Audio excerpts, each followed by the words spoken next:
Legal. E como é que você vê esse modelo, né, que inicialmente foi implantado pela própria Globo com o Premiere, né, com o pagamento de assinatura, depois veio o Esporte Interativo, a Turner com o Esporte Interativo também vendendo acesso via assinatura, e o DAZN também tem, né? Também tem. Como é que você vê esse modelo? É o modelo do futuro para as transmissões esportivas? Ah, não tenho dúvida. Não tenho dúvida. O streaming chegou de maneira avassaladora, um tsunami aí na forma de se consumir, de se produzir conteúdo.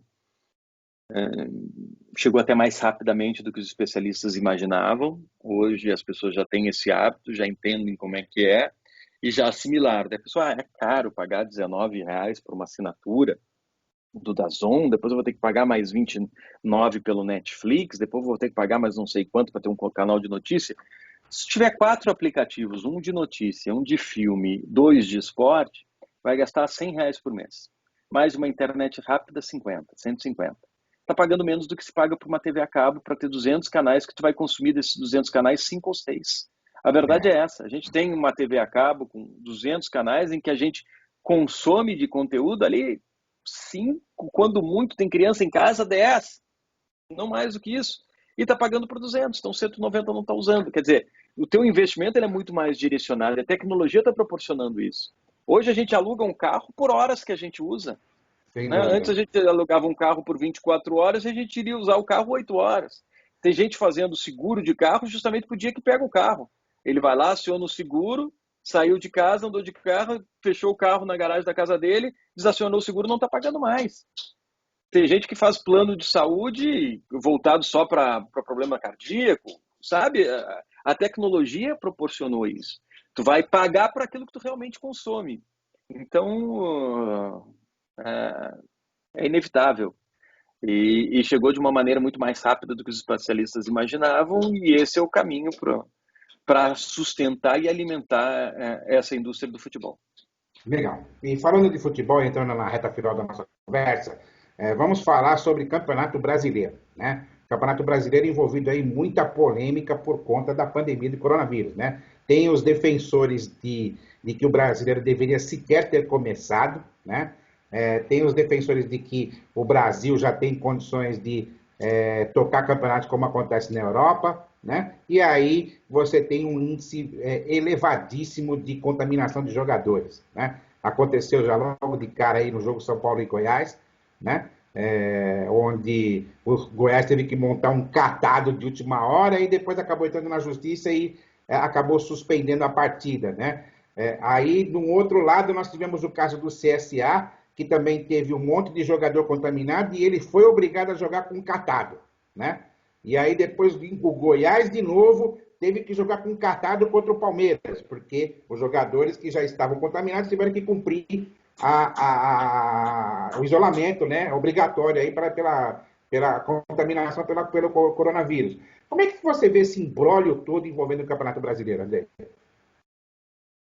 A gente está vivendo uma situação excepcional, né? Nunca antes vivida pela sociedade, né? É um problema global e, em função dessa excepcionalidade, a gente precisa encontrar alternativas que nunca se pensou antes. Não tem nada escrito sobre isso, não tem nenhuma fórmula pronta sobre isso, não tem um caminho indicado para isso. A gente está experimentando.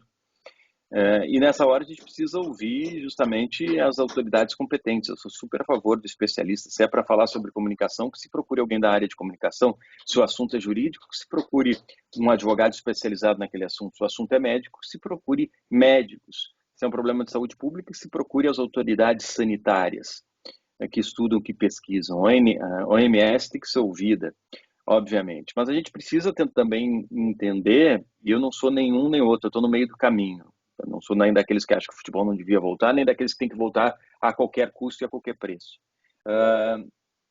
Eu acho que nessa hora a gente precisa encontrar um equilíbrio entre a necessidade econômica do futebol voltar, porque o futebol alimenta a mesa de muitas famílias, né? Quando a gente fala de futebol, a gente lembra de Neymar, Gabigol, Cristiano Ronaldo, Messi, da exceção da exceção. 95% dos atletas brasileiros ganham menos de R$ 5.000, então eles precisam que essa atividade, que essa roda rode, gire, para eles poderem receber salário e levar comida para casa. Mas a gente precisa ter como prioridade sempre, e isso é o discurso do presidente da FIFA, Gianni Infantino, do presidente da CBF, Roberto Caboclo, a saúde das pessoas. Então foi elaborado um protocolo médico de saúde, muito bem elaborado, mas que eu acho assim que tem alguns erros que são normais por estar se fazendo isso exatamente nesse momento, sem ter muita ideia, e o próprio diretor, o próprio gerente da CBF, executivo da CBF, diretor executivo Walter Feldman, disse que isso vai ser aperfeiçoado. Então, que bom que seja aperfeiçoado, porque eu acho que ele pode melhorar. Eu ainda acho que a gente poderia criar regiões e disputar esse campeonato com menos deslocamento, evitando voo, né, que o transporte pudesse ser feito em ônibus fretado, de 1 a 2 horas, criaria 4 grupos, mudaria o formato do campeonato, mas é uma discussão que parece que não vai adiante, porque não tem o apoio também dos atletas, porque os atletas não querem ficar concentrados, mas poderia se criar um protocolo para a família visitar os atletas, mas tudo bem. Mas se coloca alguns pontos como réguas, entendeu? Se coloca uma régua, número mínimo de infectados, 5. Então, a partir de 5, mais de 5, o jogo é automaticamente adiado. Cria um critério objetivo para isso, para evitar discussão jurídica e valer para todos os clubes. O que está no protocolo deixa de ser uma recomendação, passa a ser uma sanção, porque protocolo sem sanção é só recomendação. Segue ou não segue, dá no mesmo. Se tiver uma sanção, vai criar uma responsabilidade, um compromisso muito maior dos clubes e dos atletas, eu tenho certeza disso. Então, são questões que podem ser aperfeiçoadas. Acho que a economia do futebol precisa girar, mas não abro mão de se priorizar a saúde de todos os envolvidos. Essa é a minha avaliação. Precisa encontrar esse equilíbrio. Não é um desafio fácil, claro que não. É uma missão complicadíssima que as entidades esportivas estão tendo nesse momento. Legal. Para a gente poder fechar agora, Andrei, saindo um pouco do assunto futebol, mas que não deixa de ser relacionado, que é a volta às aulas. Né? Nós discutimos isso, inclusive, hoje, antes de você entrar aqui na nossa programação, né? Que há uma pressão das escolas particulares para o retorno às aulas. Eu tive a oportunidade de ver um vídeo da festa, não me lembro se foi a festa junina, né? Dos seus filhos, da escola dos seus filhos, que foi drive-thru, né? Como é que foi essa experiência, né? E qual é a sua opinião a respeito do retorno às aulas nesse período de pandemia ainda, onde não há uma definição por parte das próprias autoridades em relação ao retorno ou não? A gente está vivendo, de novo, uma disputa econômica barra direitos humanos, né? Versus direitos humanos. O que é direitos humanos? Proteger a saúde das pessoas. E isso qualquer país abraça, isso está na Carta Universal de Direitos Humanos, o Brasil é signatário dessa carta e dessa recomendação, e todos nós devemos abraçar. Agora, tem um setor da economia que está se sentindo prejudicado, que é o setor da educação, e que está tentando forçar essa retomada das aulas. Tentar encontrar o equilíbrio, mais ou menos como o futebol. Só que a gente não pode abrir mão da ciência. A palavra final não tem que ser do governo do estado ou das entidades de educação, né, da associação das escolas particulares. Não, a palavra final tem que ser da ciência. Isso traz risco para as crianças, é um risco grande. É um risco grande. Então, infelizmente, o ano escolar vai ser perdido. Eu não vejo diferença em alguém se formar com 22 ou 23 anos lá na frente, entrar no mercado de trabalho, vai ser um prejuízo para todos.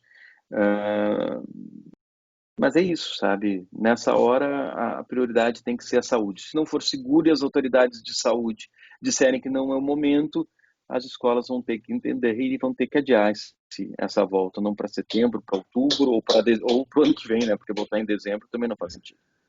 O Andrei, está acompanhando o nosso bate-papo aqui, um grande jornalista esportivo, né, que é o Valdir Jorge, e ele tem uma pergunta para te fazer.